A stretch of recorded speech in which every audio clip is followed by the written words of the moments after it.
Welcome to your last panel of the day, ESSHI Halftime Pep Talk. My name is Karuna Mehta, and I am an investment officer at the Corporation for Supportive Housing. We are a supportive housing intermediary that provides training, advocacy, and funding to supportive housing developers. And before I pass it off to the rest of the panelists to do an intro, I wanted to check in with the audience and see, who's in the room today. So, a few questions, and this is also for you guys as well. Sure. So, yeah. If folks can raise their hand if you work for a nonprofit social service organization, any group that has applied for and received ESSHI in the past or is interested in ESSHI, raise your hand. Oh, that's a lot of people. Okay. Wait, keep your hands up. Keep your hands up for a second. Okay. How many of you are like frontline staff working day to day with residents in your building? Okay, great. And now reverse it. How many of you are not frontline staff? Okay, great. Is there anyone here who works for any sort of public agency upstate or in New York City? Great, so that's where you should be talking. Just kidding. Okay, great. Are there other developers in the room, for-profit, whatever? All right, a few. That's good. And then any other nonprofits or organizations that I missed? Okay, great. I know. Should I make you guys explain what you do for everyone, or you ready to be put on the spot? I'm just kidding. I'm not going to do that. Okay, great. So I'm going to pass it off to our panelists to introduce themselves. Stephen, I'm going to start with you. And if you could say your name, the group that you work for, and how ESSHI has benefited your organization and how you've provided services in your community, I think that would be a great way to kick things off. It's a trick question. So Steve Piasecki, Supportive Housing Network of New York, and I'm the state policy manager. I work in our Albany area, but I really cover the whole state. What else do you want to know? How ESSHI has benefited our organization? Yeah. Or the groups that you work with, the groups that the network works with. Well, and certainly a lot in any number of ways. ESSHI was, and again, halftime pep talk. So we're about halfway through the ESSHI program, which is a commitment made by the Governor Cuomo in this case, to build 20,000 units of supportive housing in 15 years. So obviously a lot of our members have been successful really from the dawn of ESSHI, from that year one till now, to build about 8,500 units, actually build or are in the process of build 8,500 units. So we're a ways away from our targets, but working on it diligently. And it's been a game changer in a number of ways, including bringing more people into the supportive housing world, addressing a need on a statewide basis.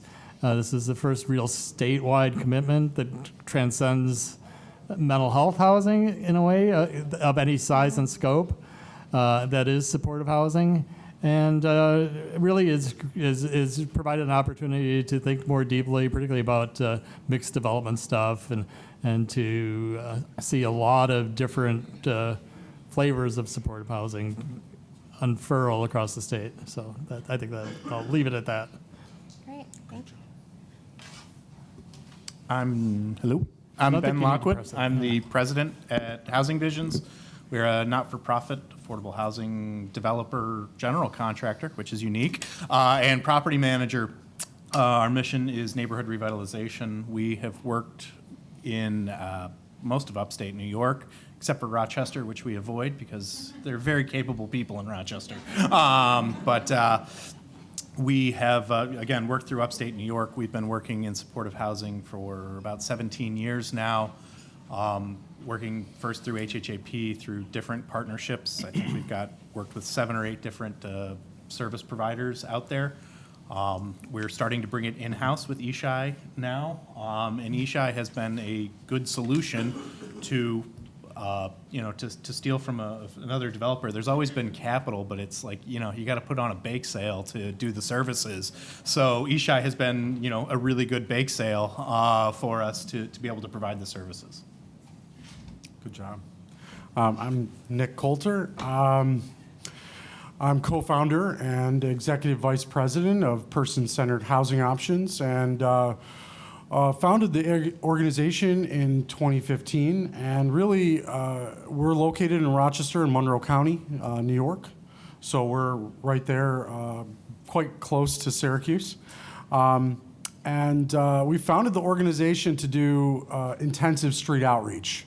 What we found with that work is that we didn't have a lot of dedicated housing for the chronically homeless. And so our mission is to end homelessness in our community. And we provide housing through HUD funds to this population. Upon receiving HUD funds, we realized that relying on master leasing with landlords across the community was quite beneficial. However, it didn't really round out the needs of the population that we had. So we partnered with my friend here, Bret, and decided to do some development work, and ESSHI has increased our capacity and ability to provide housing while also being able to manage more on-site services for the chronically homeless. So it's really been a benefit to our organization being so small and so new to this world, but it's also been a big learning curve for an organization that has only 9 years old. So that's PCHO, and thank you for having me. Great, thanks. Hi, my name is Bret Garwood. I'm the CEO of Home Leasing. Home Leasing is a development, construction, and property management company. We're headquartered in Rochester. We operate across upstate New York. We're family-owned and mission-oriented and a for-profit company, and we try to do projects that are really coordinated with community development needs. So doing supportive housing became part of what we do even before ESSHI, and ESSHI, really increased the amount of supportive housing that we provide. So we're one of those examples of a developer who does development, but we partner with the nonprofit service providers, and we've partnered with 8 or 10 different service providers, trying to pair the right project with the right population with the right service provider.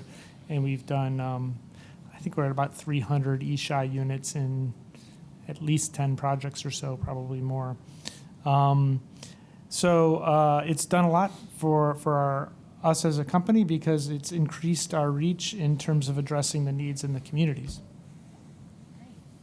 Yeah, and Bret, I'm going to pass it back off to you to talk a little bit more about the ESSHI. We'll get to that in a second.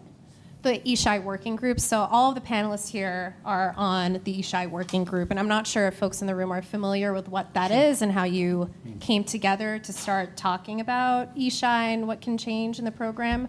Do you mind giving a rundown? Yeah, sure. I have a kind of an interesting role because previous to what I currently do, I worked for HCR, and I was part of the original ESSHI committee that launched the first RFP when I was at HCR. So now I get to do kind of the work that I was part of trying to figure out how to do it. But I'm also currently chair of the board for New York State Association for Affordable Housing. And about, I'd say 18 months ago or so, right, as ESSHI had now been, in place and projects leasing up and thousands of units happening, and the pandemic, a few things started to emerge, right? A lot of issues that were coming into people's minds that are just the difficulties of the work, the consequences of the difficulties of the difficult work that we do, but then coupled with impacts of the pandemic. And I think we're not going to spend too much time going through all the problems that we all, I think, already understand, but they were starting to become acute on a portion of projects. and really threatening, I think, the stability and the long-term sustainability of a portion of the properties that we're providing supportive housing. And so what's great about ESSHI is that it really does, I think, big picture, a good job of taking care of the two things that you need: capital for the housing, supportive services funding, well, and then the third, rental assistance, so that you can provide real supportive housing. Neither of those areas need a bake sale, as Ben said. And that's the core foundation. So NYSAFAH and SHINI coming together to form a group of people to kind of talk about what's not going well, or in what circumstances are things not going well, and what should we do. So we formed the ESSHI working group, and it's really Steve and his colleagues and NYSAFAH staff facilitated a group of people that included for-profit and nonprofit developers, service providers. It was a group of upstate people. It was done a little bit purposefully because there was some New York City-based discussions already happening, but also we wanted to kind of disaggregate it from the additional complexity of the additional programs and layers of things that happen in New York City, and really be specific to ESSHI for it. Although it's applicable. Applicable. Got it? You got it. It's that Cornell education. Exactly. Exactly. Ooh. Ouch. Ouch. Anyway, so it was a really good group of people and very well facilitated. And we did 5 very long sessions trying to understand different aspects, and eventually created a set of recommendations, which I think are going to form the basis of much of what we're going to talk about today. Yeah. So we're here to talk about these recommendations. And Nick, I'm going to start with you on this one. You know, you've spent some time planning for this session. Oh, I'm going to come back to that slide. We've split them up into 3 categories, right? Recommendations that require legislative change, recommendations that require administrative changes, and then ones that we could do right now. There's no approvals required, just coordination amongst partners.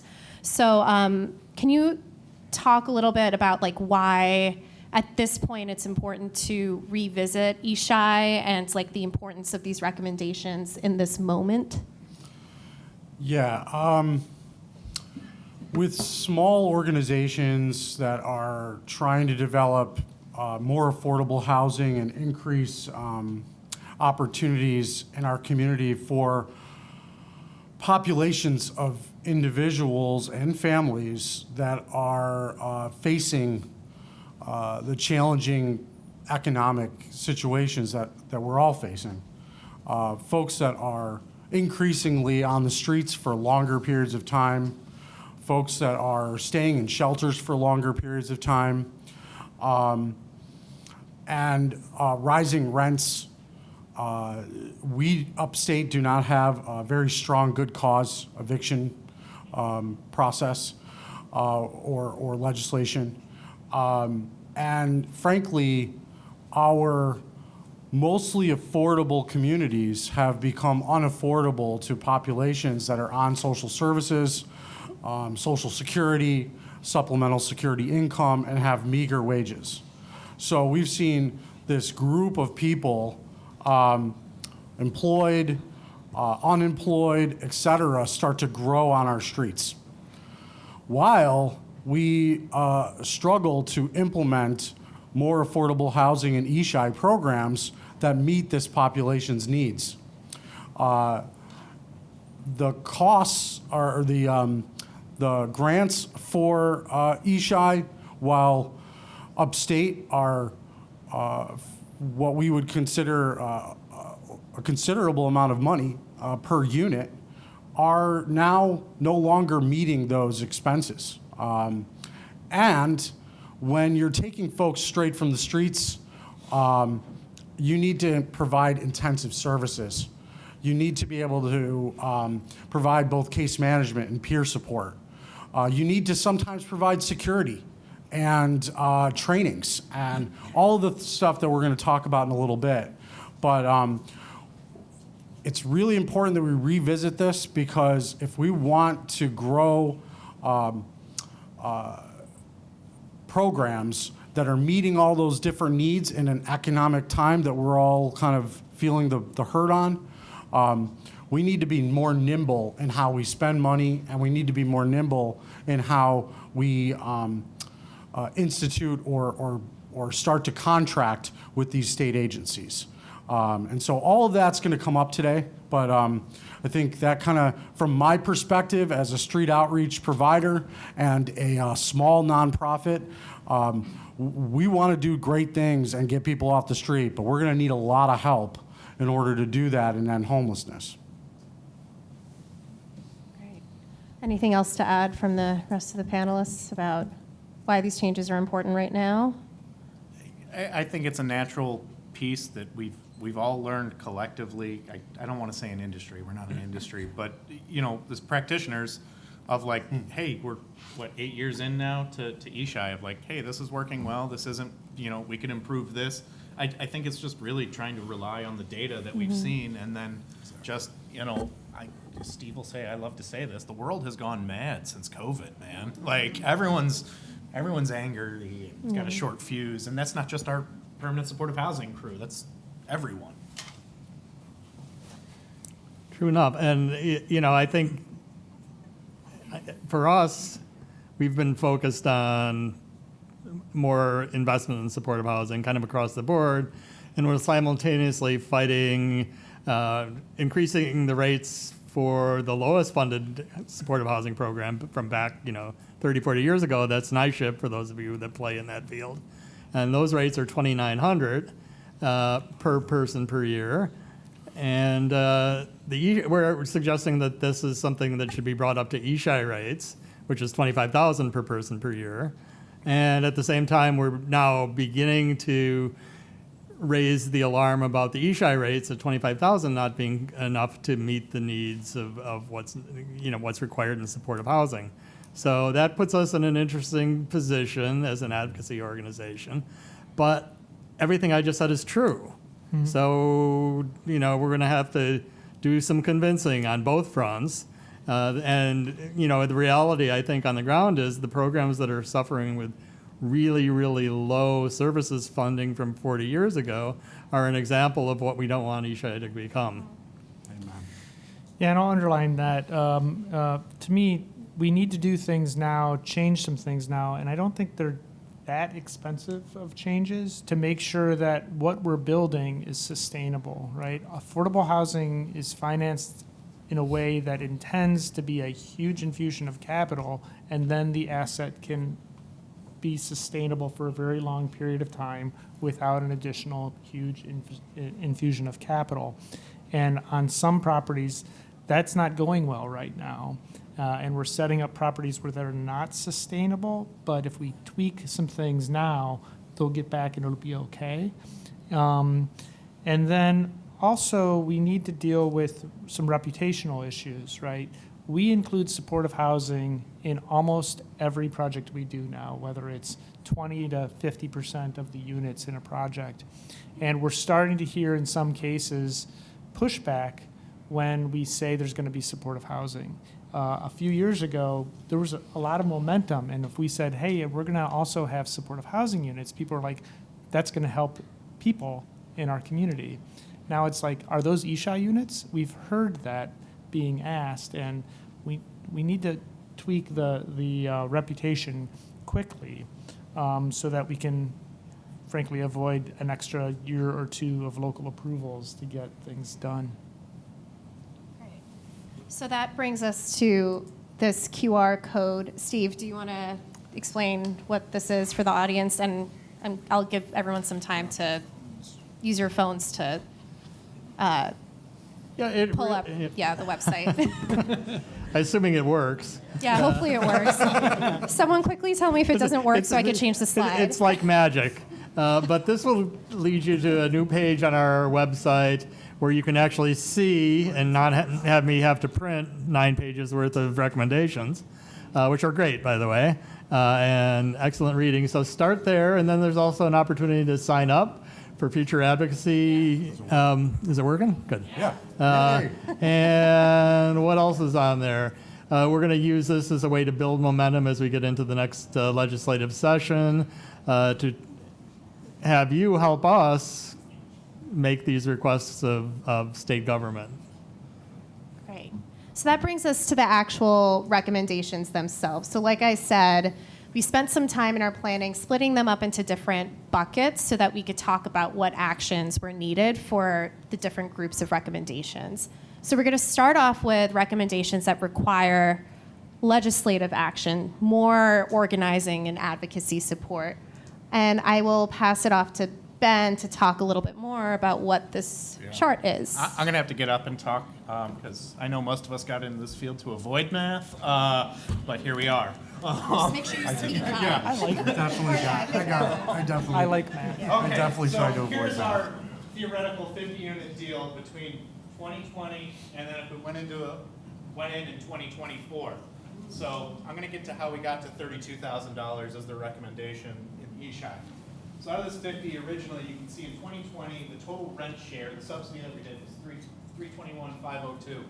When we get to 2024, and this is Syracuse, there's a 26% increase in rents. So now that 321 is now costing 405. So when we go here, we had $18,569 per unit to do the work that needed to be done for those 50 units for our ESSHI population. When we come over here to 2024, we only have $13,500 per unit in that 4-year difference. How did I come up with that? Inflation, I put in a 20% factor. You're lucky if you've only had 20% inflation for your personnel costs, your program costs over the last 4 years. The consumer price index is actually from 2020 to 2024, actually 21.3%.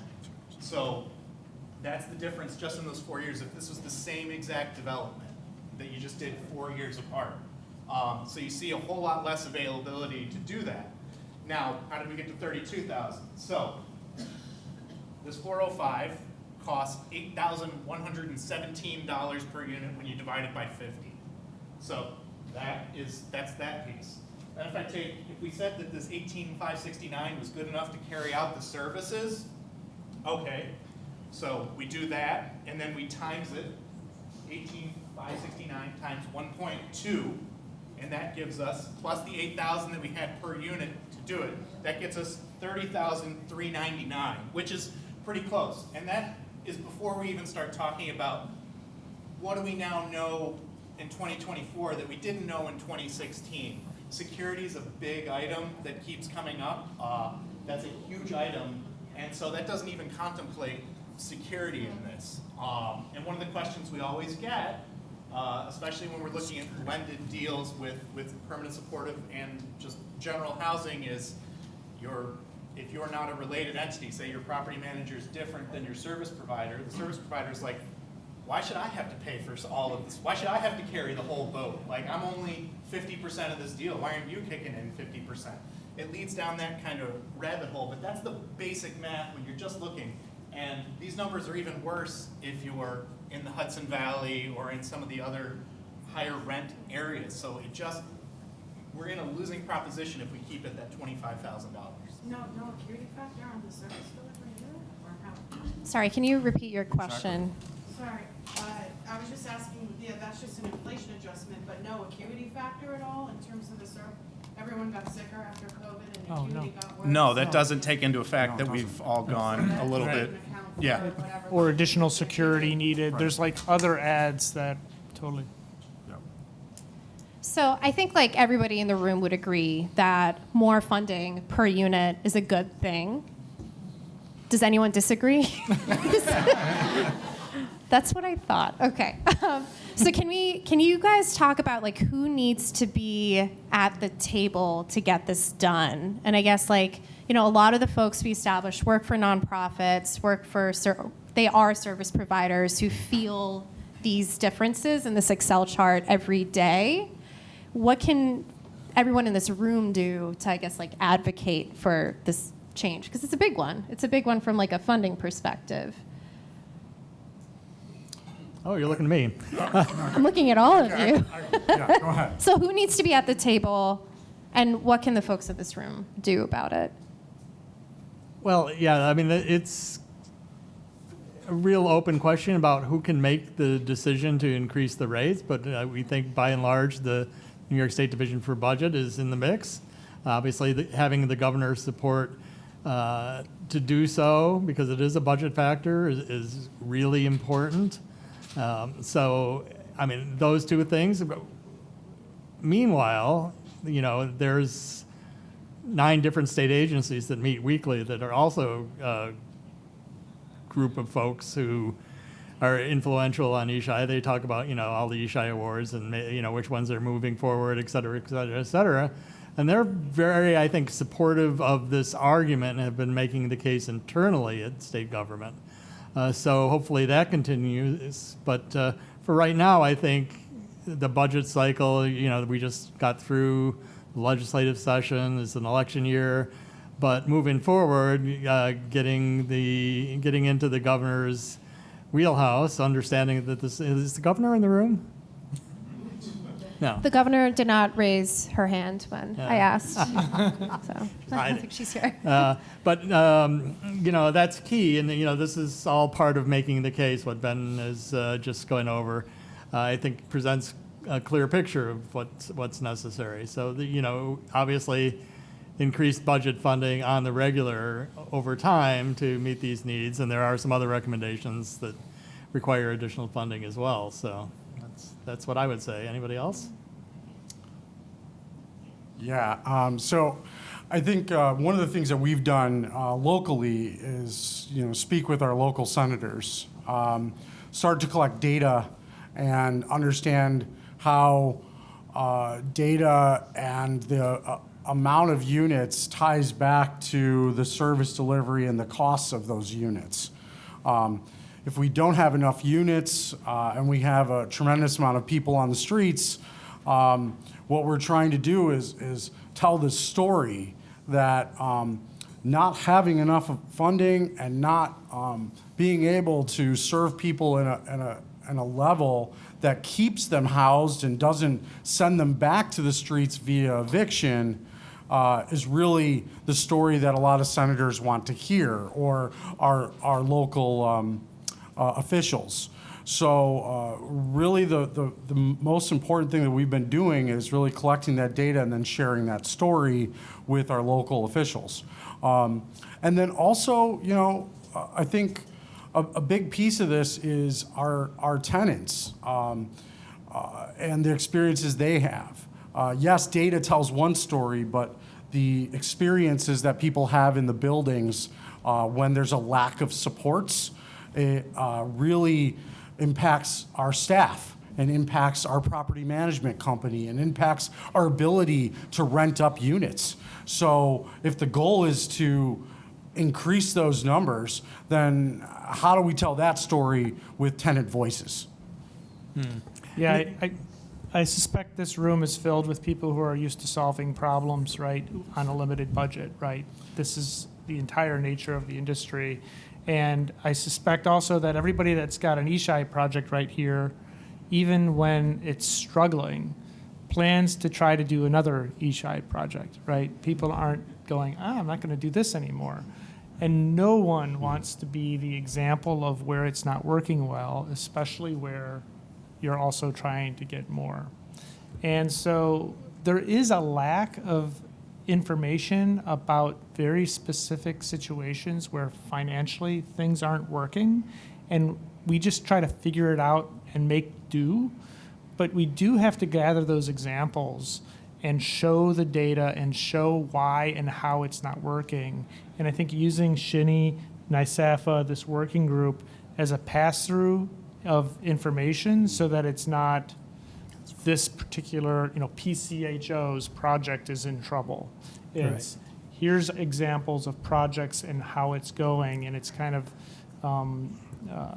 allowed to be provided, because there's been a very substantial absence of really good information and data, and some of it is because we do not want to share our own problems, right? Yeah. And can I also add that, just to go back in time, the ESSHI origin story was a creation of the governor at the time, and in competition with the mayor of a certain city that you guys are probably familiar with. But also there was broad legislative support, and this was, let's say 10 years ago. Most of that legislature is still around in Albany. We had a champion who had regional meetings on the assembly side, 10 different meetings. We ended up with, I think it was 133 state legislatures signing a support letter to create ESSHI. So building on that, I think, is important as we take this to the next logical step. And to amplify what Nick is saying too, the local governments can be challenged, and I think one of the examples of a local government that's saying, hey, this ESSHI thing sounds a little sketchy, is he had aspirations for higher office, and he is now out of the office that he was holding as town supervisor. So I think you have an opportunity to work on some of these things at the local level as well to support supportive housing projects. I think one of the other areas that, and this is kind of specific to mental health, is I got connected with one of our hospitals in the psychiatric department. I mean, I've never heard doctors practically beg, because they're like, we have people that are just stuck on the floor and they have nowhere to go. So there's no transitional housing, and there's certainly no permanent housing. And so then you're just, you're, for lack of a better term, you release the people back out into the wild, and then you just wait until they walk back into the emergency room and start the whole thing again. And that's, I would say the medical community and the housing community don't understand each other, and we got to get married somehow. And I'm curious, how your agencies have kind of dealt with this difference. Like you mentioned before, one of the nice things about ESSHI was that there was no longer like a bake sale that was required to provide these services, right? So like, are you returning to that to like help fill the gap? Are there strategies that you employ to help kind of figure out the budget issues that you're experiencing on the service side or on the operating side? This is the worst question. Sorry. I had to make it interesting. But no, let's be transparent and let's be open with each other, because I think some of us are all dealing with the same things. We don't ever do a 15-unit ESSHI project, by the way. It was your idea. It was my idea. And with the chronic homeless population, the intensive services are needed, and a small amount of units in a small building is ideal for folks that have been on the streets for long periods of time. However, when you look at the costs of what you need to provide in the building, like security and operations and property management, and 15 units just doesn't cut it.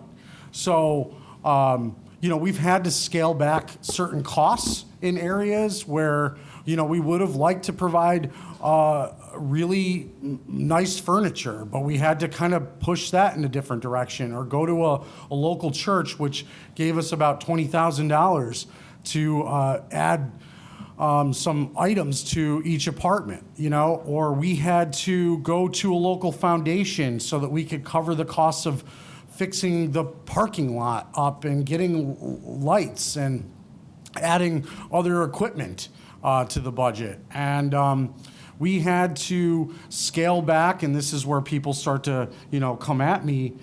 We had to look at other rent subsidies as a form of payment for the units that's not included in the ESSHI budget. Well, I mean, ESSHI was meant to provide a rent subsidy and pay the utilities, right? But we had to scale back on that and rely on other sources like Section 8 or COC funding and other project-based groups to lease up our units. So we're in the midst of doing all of that right now so that we could afford other costs like staffing and security. So that's where we're at. And yes, we're talking to other ESSHI funders or other ESSHI programs to see where are the differences. And what we're finding is there's less staff. And I'm not willing to risk that or scale back on staff in order to have a project function.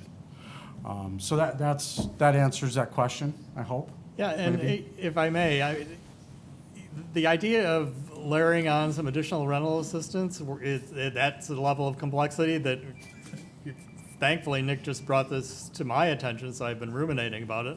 Not in our recommendations right now, might be in the edited, amended version coming up real soon. We'll have to talk more, but there's a case to be made for if you can't use project-based Section 8, for example. There are other sources of rental assistance that are tenant-based. If you had the right tenant and the right commitment from the locality, you might be able to combine that in a way that frees up more funding for the rest of what you want to provide. So I'm thinking about that just as a notion. I realize this is a digression, but just by way of an example, here's a story. In New York City, where we are,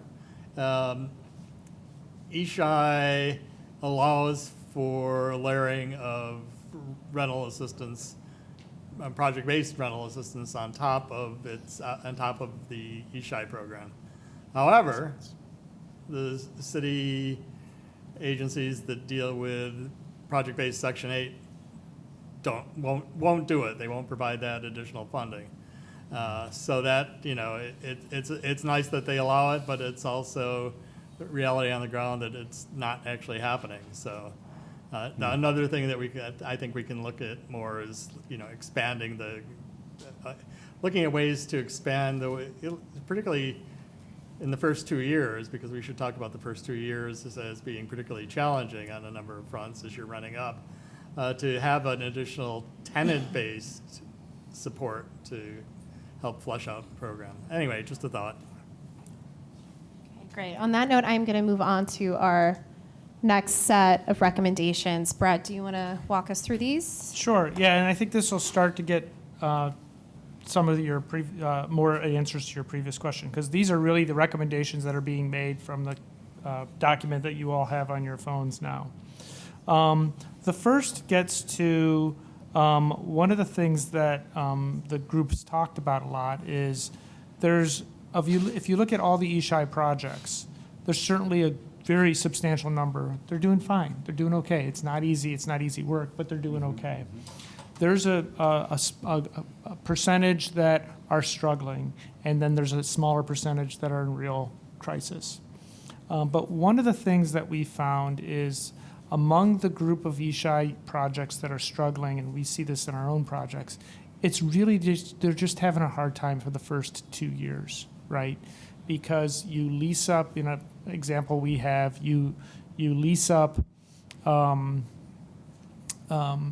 all the units at the same time, right? You're bringing people from homelessness at the same time. They're all at their highest level of need that they'll be for the duration of their stay. Presumably people stabilize over time, but there isn't additional resources there to help on that moment of crisis that you have to get over, that startup. And so the first recommendation is to fund the awards 6 months before commencement of the lease up. And this currently, it's only 3 months. That does a few things. It lets everybody in this room hire sooner, train more, prepare with the property manager for the entrance of the new residents.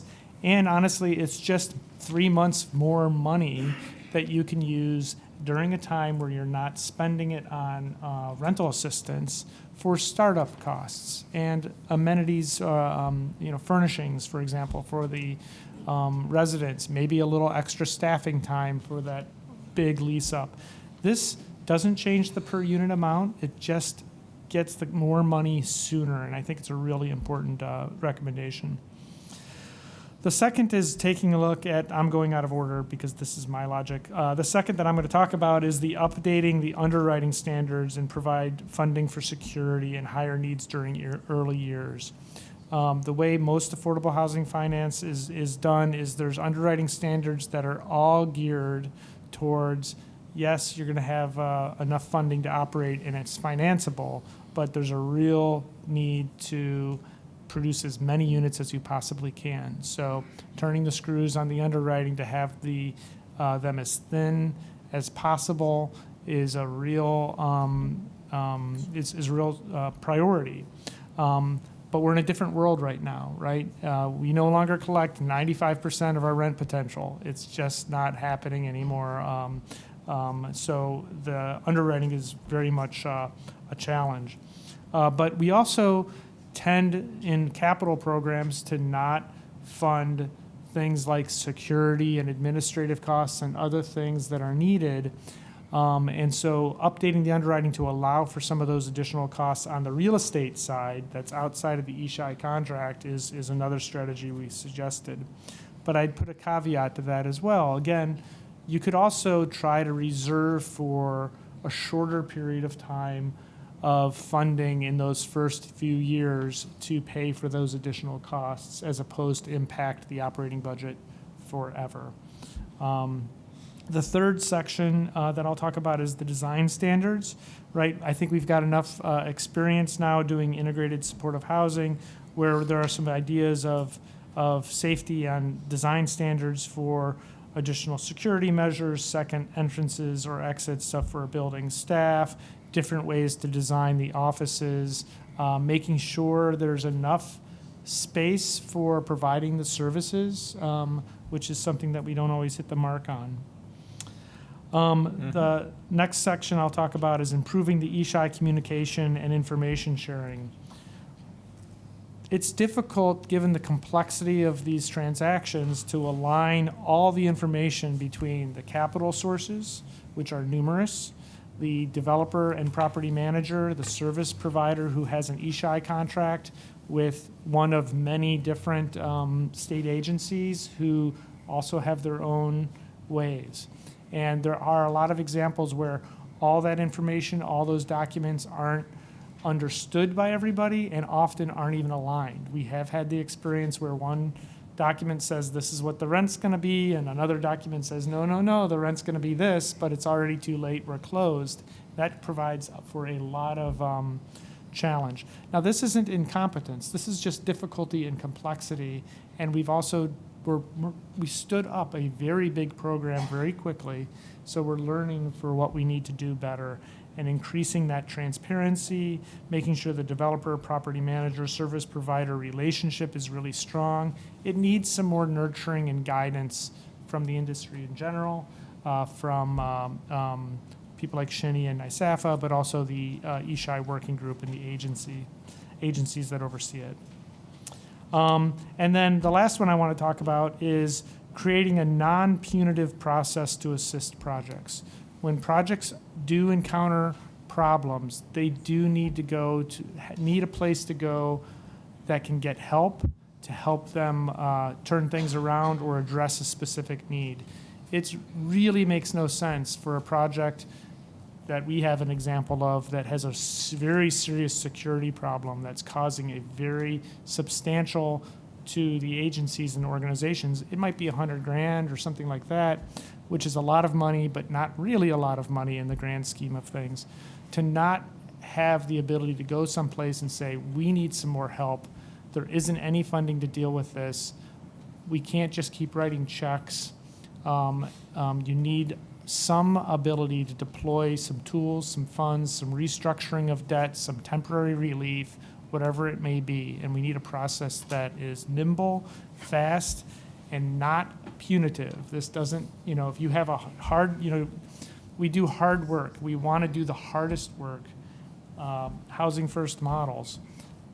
We have to be able to have some help when things don't go well, because things aren't always going to go well. And, I'm going to ask the same question I did the first time around. Clearly this is part information sharing and transparency. It's part working together. Who do you see as being at the table to help enact some of these changes? Who needs to be there? Yeah. I just talked. Oh, this is for everybody. I mean, I can always talk, but do you want to go first? Okay. What we've found locally in Rochester and Monroe County is that we have a heavy amount of OMH-funded housing and OMH ESSHI programs, while there's a few OTDA funded ESSHI programs. And what we are used to is, for OMH, is often receiving people from SPOA, the single point of access. Or in the HUD world, we're receiving people from the COC or coordinated entry or prioritization lists.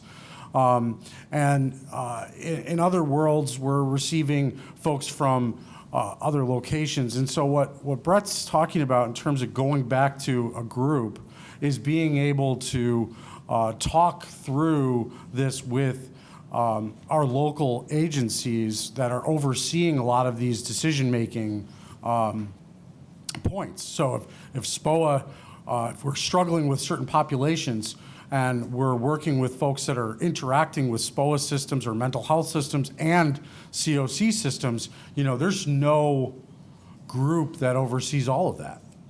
There's no ESSHI group that we go to when, let's say, a developer and an organization aren't seeing eye to eye.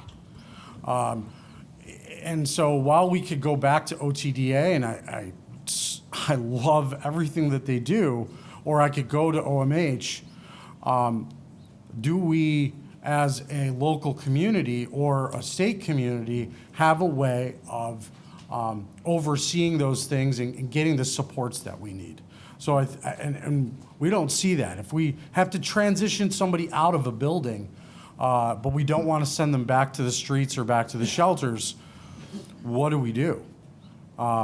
It's a project-based subsidy. We can't transfer the subsidy. So, there's got to be a way for us to figure out a process that stops homelessness from reoccurring, while also getting the support, whether it's financial or not, from a body that governs this.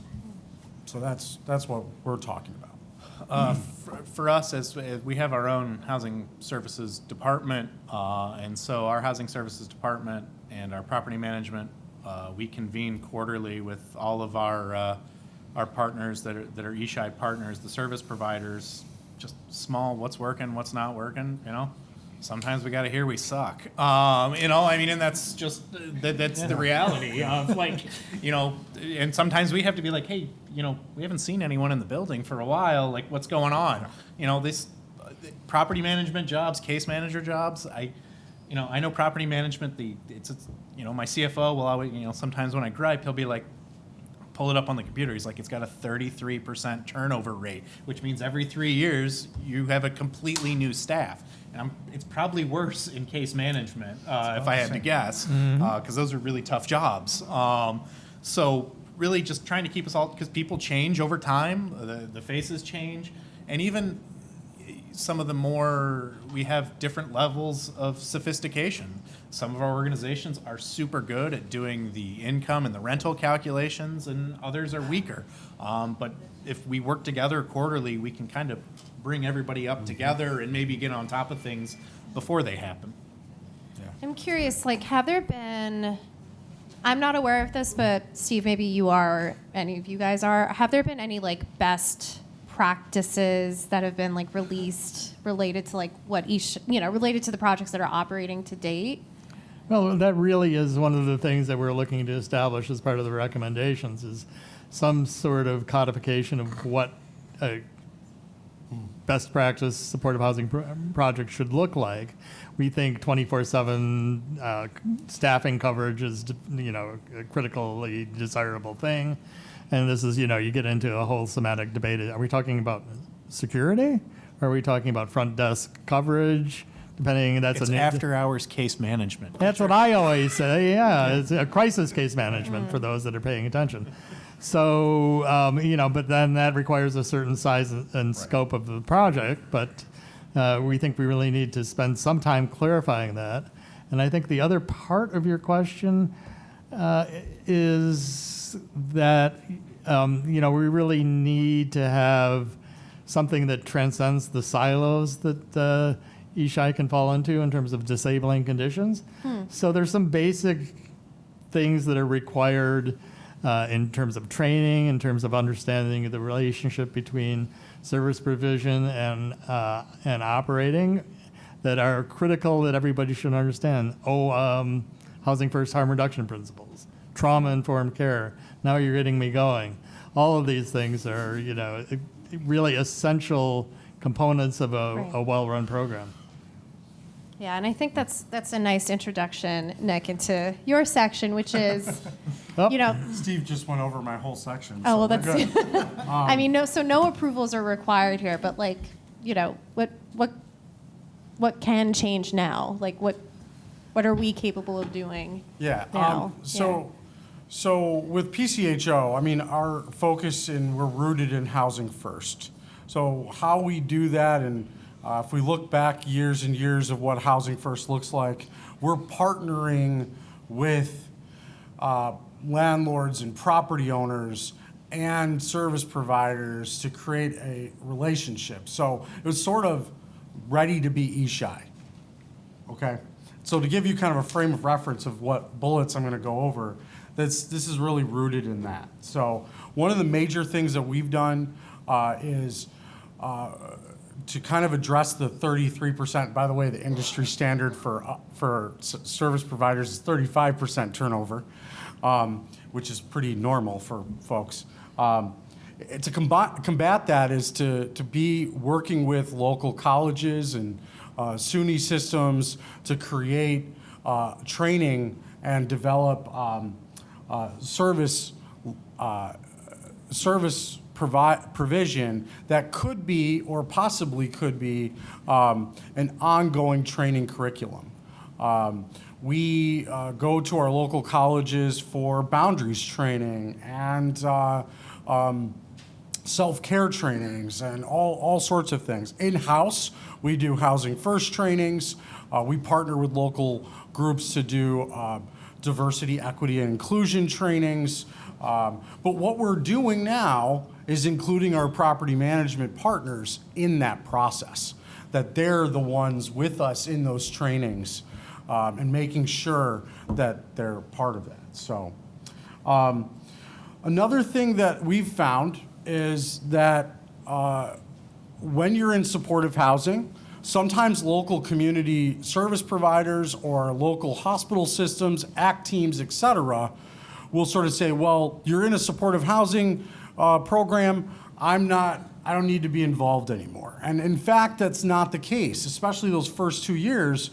We need our medical providers and our healthcare for the homeless providers and our ACT teams and our SOS teams to be jumping in and supporting these groups. So we're really trying to create spaces, like Bret said, where people can come into our building and do services in those buildings and make sure that they have a space to call home with the people that we serve.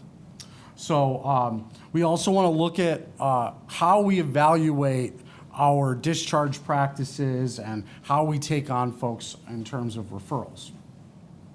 And lastly, everybody's really required to have housing first training, harm reduction training, de-escalation training, working with our local police department to learn tactics and skills and self-defense, even though we may not use it. We want to be situationally aware of what's going on and picking up on cues when someone's really struggling and we know they may have a propensity for violence. So these are all big pieces of this, but we're meeting weekly with our property management staff and our case management staff, talking about what's going on, what are you seeing, what are some issues, why was the back door left open, and what do we think someone's doing, in terms of use. We want to be aware of these things all the way through and have space for each of us to talk that through so that we're proactive about issues rather than reactive. Because if there's one person that hates lease violations more than anyone because we weren't proactive, it's this guy right here. I don't want to hear that this person did a behavior and now it's a lease violation that's going to get them kicked out because we didn't watch the cameras and check on this behavior and intervene first. So that's a big thing for me. And I think that we don't need approvals to do this. We don't need the recommendation sheet to do this. We can do this locally and within our agencies.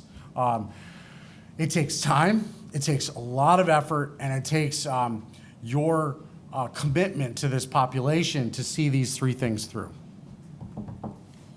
And Nick, for your projects, like when do you start? Something we've talked about is timing a lot, right? Like, I guess, what is the importance of thinking through these things at the beginning of the process? And, you know, a little plug for CSH, we have a Supportive Housing Institute product that we are launching in New York State to help folks plan in advance for ESSHI projects, especially emerging developers, emerging service providers who've never worked with like permanent housing settings before. So I guess from your perspective, like, can you just talk a little bit about like what this looks like in the process of like planning a project, like ideally when these trainings would occur and who would be there for them? So this is an annual, quarterly effort. I mean, we're from the beginning of the year till the end of the year, we're training consistently throughout our agency. Regardless of what program you're in. So we do health home care management, which bills Medicaid. We do rapid rehousing. We do street outreach. All of them learn all of these. So it doesn't matter where you are in the agency, and even in case sometimes HR or finance might be involved with some of these trainings. So we're all a part of it. Right from the RFP, so I write all the grants and do all that work. And so right from the RFP, it's integrated into the process so that I'm promising the state, I'm promising my local officials, I'm promising grant funders that this is part of the framework of our organization. We are built on human rights. It is the human right to housing. And so if it is your human right to housing, that means it is my duty to train my staff to make sure that I uphold that right. So it's everything to what you're asking. There is not one piece of what we do that doesn't have housing first and harm reduction and social justice infused into the process. So I hope that answers the question. I think it does. I'm curious for the rest of the team as well, like what you do to plan for an ESSHI project and like when that starts. Like, again, like when should these trainings start? When do you start speaking to community partners? When do you start telling ACT teams locally that like something is coming down the pipeline? I mean, most of the time we have people approaching us. It's not the other way around. Yeah. So when we start talking about that, you know, and ultimately, if that all goes well, and in classic things like, I may get along great with the executive director, but that's not where the action takes place. No. It's at the site level, and it's at your regional property management level. Right. That's where all the action takes place. And so you got to start from the beginning, and ultimately also speaking with my developer hat on, at the end of the day, any mistake we have, whose hands does it end up in? Property management's hands at the end of the day when we're like, just do that. Like, we got to do it to get it done. So it ultimately kind of trickles all the way down until property management picks it up, which may be, you know, strange rental items of different income levels that are more difficult. So really you got to do it. I mean, and my plug is like the CSH trainings they do, are great. You know, they really are fantastic. I think of, you know, it should almost be quarterly or some sort of certification. You know, I think everybody, if you're New York based, has had to take some sort of New York State harassment training annually, which are just really great videos to watch and answer the questions. But you know, why can't we do something similar to that with the ESSHI hat on for really everyone in the organization needs to understand supportive housing, but our frontline workers, I mean, we're kind of throwing lambs to slaughter out there sometimes. It's been really helpful to do multiple projects with the same partners, right? Because you really do learn at the kind of management or middle management level how to work together and things that have gone well, and you don't make the same mistakes twice, hopefully. But the people who are actually going to be on site, getting to know each other before the first residence getting leased up is really important, right? Having more time, and it's really hard because of staffing and hiring and turnover and all that sort of stuff. And then I would also say we've become, as the developer, much more involved, I guess, in the writing of the application for the ESSHI funding, right? And really taking a very hard look at the budget and letting them understand what's in our real estate operating budget and us understanding what's in their service and operating budget and trying to get on the same page and raising the concerns of when there's inevitably never enough money, but you have to make decisions of what are you going to put in the budget, what's not going to be in the budget, and having those conversations. Again, this is, you're 2 years before you're even getting the funding for the capital, and the project is 2.5 or 3 years away from even starting. Yeah. So you got to think long term. And something else we talked about in our planning sessions is that the training is really the first step. It's like something that we can control, but I guess to really move forward with housing first and trauma-informed care, we did talk about how there is some larger legislative, like systemic changes that need to happen. Do you want to share a little bit more about what those look like? Oh, she's putting me on the spot, and I don't recall. But yeah, so there's. Tell me again. We talked about the ACT teams a lot. Oh, sure. Yeah. Okay. Thanks. That was something that was new to me, so I'm a little bit fixated on it. Yeah. Yeah, I think ACT teams. Traditionally, if you go back years and years and you look at the history of Housing First, a big portion of it was trying to prevent folks that were in hospitals recycling or recidivism rates with hospitals. And so you'd create these medical-based ACT teams, and ACT teams are really tied in some parts of the country, New York and out west, quite often with housing programs. Upstate, we tied our ACT teams to medical programs that had no housing. And so while that may help them stay out of the hospital, it didn't really improve their ability to stay housed or improve their ability to maintain long-term housing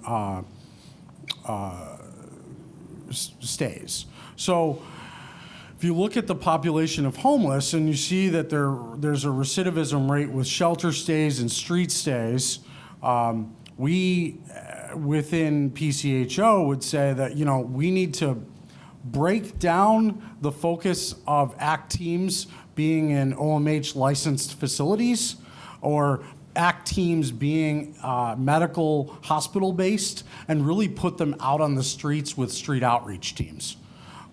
This has started to happen a little bit at the state level, but in our communities, in upstate New York and Rochester, New York specifically, it has been primarily those systems.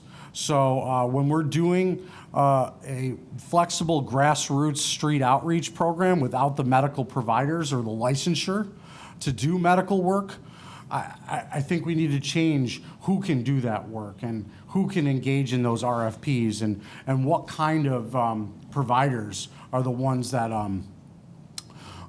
can seek those grants. So that's where I think that can change, that legislative change. Yeah, and I'll add to that because in an earlier session today, just for example, on how to, new approaches to dealing with crises, there was a spirited discussion from New York State OMH about all the changes that they're making in terms of how people get hospitalized and how hospitals should be interacting with people on the home front. That includes, say, supportive housing providers and others, so that, there's lines of communication that are well established, and someone doesn't get admitted to a psych hospital or a regular emergency room and then discharged without any sort of communication on the ground, finding out what's going on in the housing program. I mean, essentially, it's incumbent on us as housing providers to build some of those relationships as well, and to have the things in place to achieve that communication. And again, just to reiterate what Nick is saying, I think it is important that, the services pieces that are in place in the community that are working don't disappear out the door as soon as somebody gets, into supportive housing. That triage is made in a planful way. And then part of what the work that needs to be done is you're contemplating projects and starting to develop the plan is that you make sure that's well understood in the community, so that the case managers know that they're going to keep working with the person for the foreseeable future. Got it. Great. So I'm going to put this back up on the screen. And I guess my final question for you is, what does the working group have planned for the next year? And how are you prioritizing all of these recommendations that you gave? Well, I'll say something and then maybe you can talk, because Sure. I forgot to say something earlier, which is, we have presented these recommendations several times. The network and the NYSAFAH staff have presented it to the ESSHI working group, which is the agency's working group that meet weekly. We've presented them a second time. Gosh, that was just a few weeks ago. We've also had conversations with HCR about some of the recommendations relevant to them. And I think we're really increasingly trying to get specific of, we need these changes prioritized and made soon. So it's the direct agency and state agencies advocacy that we've done. We've also met with the governor's staff in the Department of Budget as well to talk about some of the financial and big picture policy changes.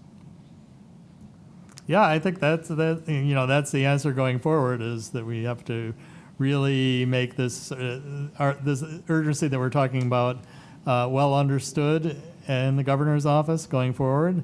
It's, again, something that she has been supportive of, the supportive housing initiative and building more supportive housing. But we need to all weigh in with their office as they begin to build their budget. And just scheduling wise, obviously over the summer they start. And so really between late summer, early fall, we've got to get in and try to get some of these stories across. So I think the other thing that we can solicit from this group is those stories. If you're running supportive housing and you're facing some of these issues, then by all means let us know. Reach out to me in particular. I'm happy to try to qualify these stories. In past campaigns, we've done public relations campaigns and letters to the editor on this. That's another possibility. We're also trying to, I think, over the next 6 months, build a bigger coalition. NYSAFAH is mighty. We're hopefully as mighty. And we're trying to bring other folks in with perspectives like, for example, continuum of care leadership around the state, because they have a perspective on what's necessary and needed to make ESSHI work better and to really address homelessness. So.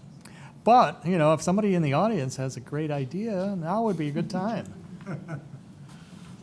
Yeah, with that, is everyone still with me? Is everyone still with us? Good. Yeah, I think we're ready to open it up for questions. So if you do have a question, please come up to the mic, because I was told the recording device is in the back, so they need to hear you loud and clear.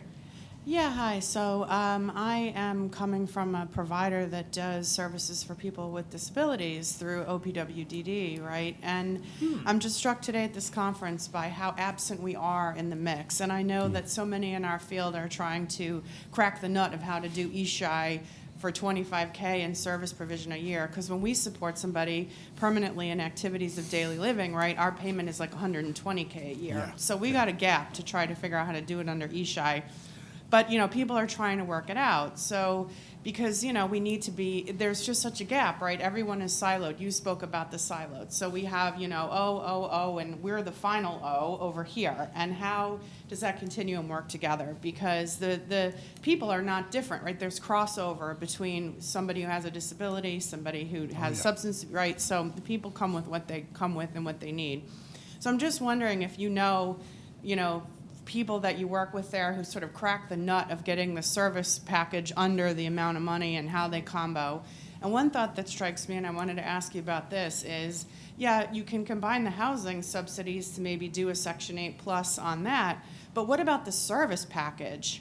So if you had someone who came to you with a home and community-based services waiver, could you put in a service package above the $25K, say community rehabilitation or some other service, and supplement the $25K to do the service package?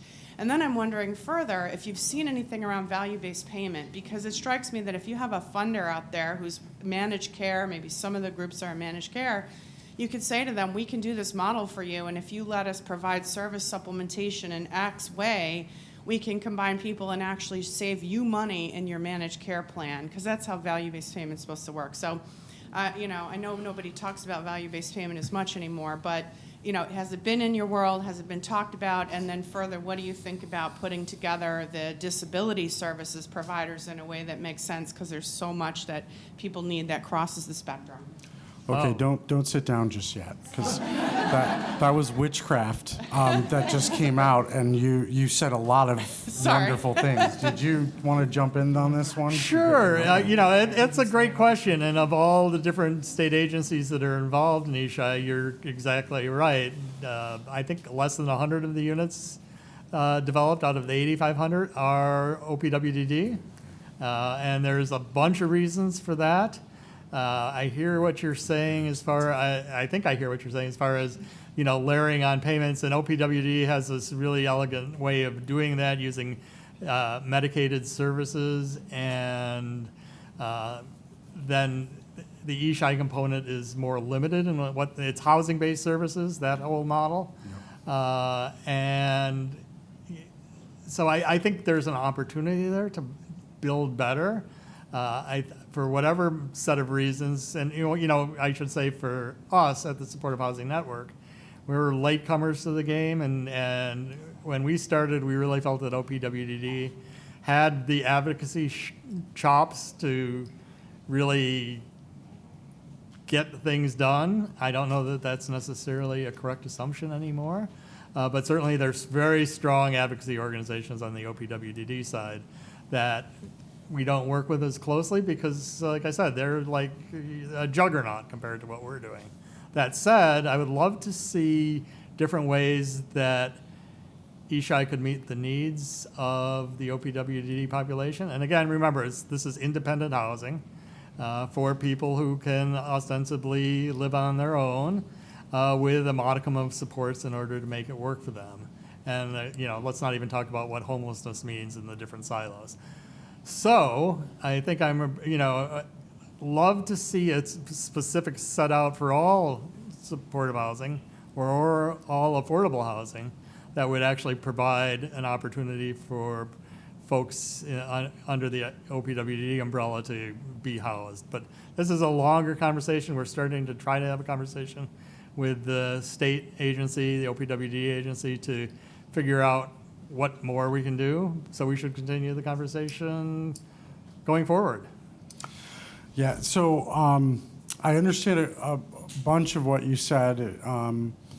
We don't necessarily work with specific OPWDD folks. However, we have quite a few folks that didn't get diagnosed. Right. And They might be eligible. often have disabilities that you could say were in that range that are falling through the cracks and surviving on the streets.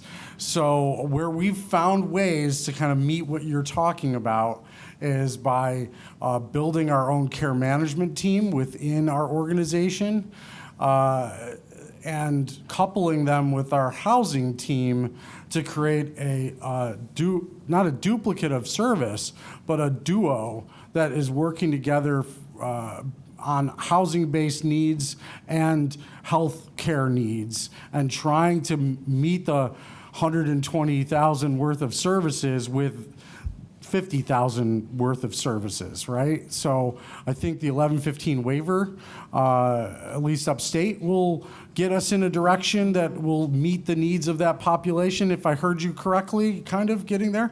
But we're still in the early stages of that.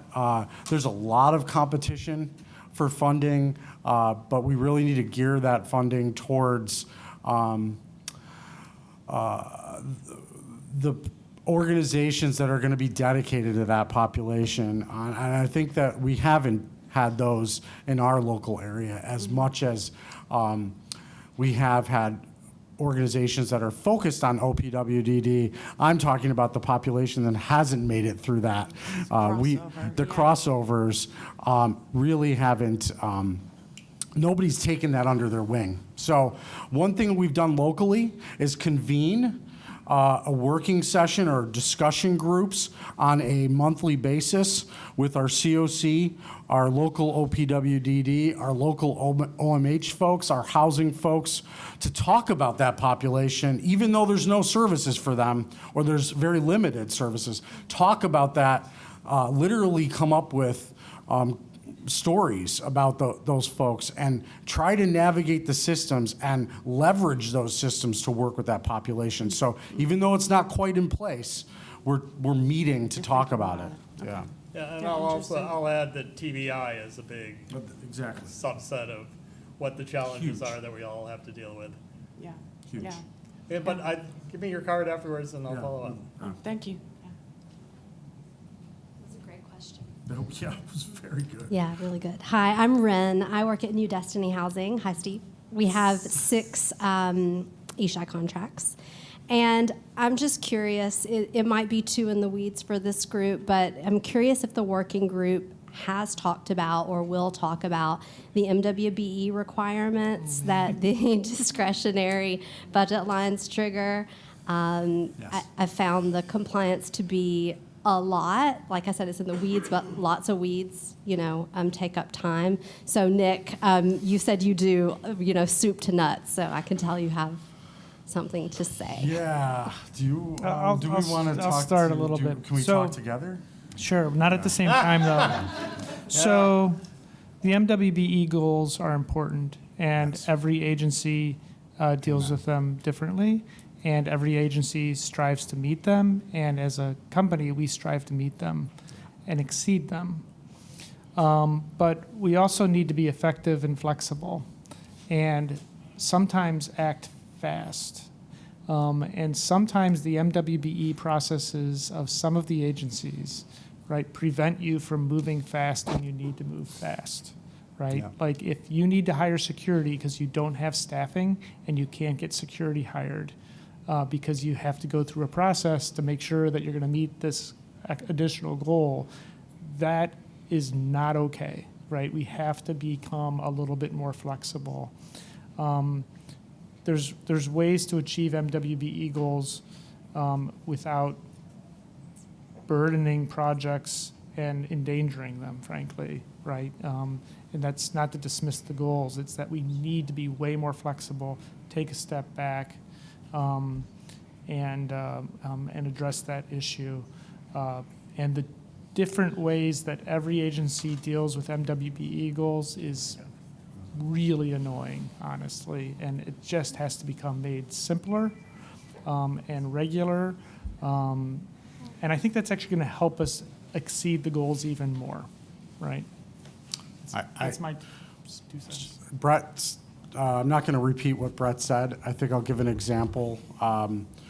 We're in Rochester, New York, so we're 70 miles from Buffalo. When you go to look at the MWBE security folks that are in, we have two folks. And so when I go back to the state and I say, I only have two folks and here's what they cost, here's what non-MWBE cost, while I want to meet that goal, and it's very important to me,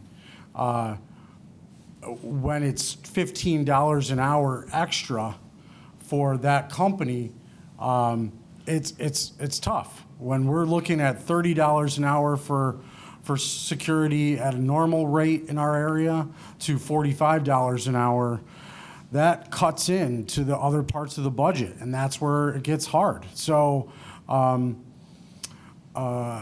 getting a waiver for that is very challenging. And with the agency that we work with, almost unheard of. While other agencies that are folks are contracting under seem to get waivers for security left, right, and center. So the equality between the agencies or the process between the agencies is not the same. And so our commitment to the population has put us with an agency that is very dedicated to that, and I'm all for it. It's just that, when you've got a difference of price that is putting your program at a financial disadvantage, it defeats the purpose in terms of that. So that's been my experience, and I hope that answers your question or gives you a little bit of background. It does a little bit, but I just wanted to add that after the process and after the program's up and going, there is a burden on the MWBE providers as well. Yeah. For the continued reporting, and that can be tough for them. If there's a budget mod, they have to drop everything to sign those LOIs. So yes, absolutely everything you said, Bret. But also, I just wonder if there's more we can talk about with regards to smoothing the process to make it better for the MWBE providers too. And we haven't found that that's been a challenge for our MWB providers, but we don't have a very large amount of them. You're talking about a different scale that I'm not experienced with. And I think it's a question is this an ESSHI working group thing that we should talk about? Because on one hand, the MWBE cross-agency challenges are going to be part of ESSHI because there's 4 different funding streams, but also it's everybody that's working with those 4 different agencies that are faced with similar challenges. So, Bret, what do you think? Should we think about? I think I'll not answer the question, but try to take it up a notch. It's also true that many of the state agencies that participate in ESSHI have different perspectives on lots of things. Yes. Rents and selection and screening and, all sorts of stuff. And having the question, answering the question of when does the difference serve us well and when does the difference just make our lives harder? Yeah. That's really hard work. And it's honestly, we can point out, but it's only the state that amongst themselves can work that out, right? I hear you. Yep. Thank you. All right. Cocktails call. Nobody's in line to ask you. Nobody's in line to ask your Here questions. for 7 minutes Yeah. in silence. Is it 7? I have 5. 5 minutes in Yeah. silence.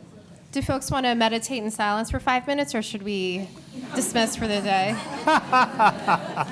All right. Well, thank you so much for coming care. today. Yeah.